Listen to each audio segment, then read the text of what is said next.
How to remove DuckDuckGo search from Google Chrome.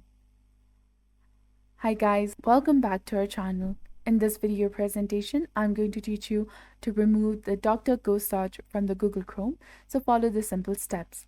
First of all, you have to locate the three dot icon at the top right corner of the web page and give it a gentle click.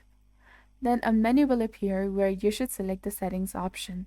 Go all the way down and select settings just below the help. Now within the settings menu, navigate to the search engine section, which is just below the appearance option. Click on it. Here you will notice that the current search engine is set to Google, but if you wish to make adjustments, tap on the Manage Search Engines option.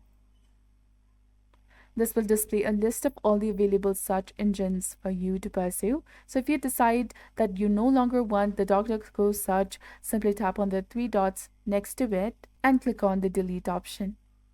By completing these simple steps, DuckDuckGo search will be successfully eradicated as a search engine within your Google Chrome settings. So in conclusion, this process is quick and effective for managing your search engine preferences in Google Chrome. Thank you for taking time to watch this tutorial, and we hope it has been helpful in assisting you with the task. So thank you for watching. See you in the next one.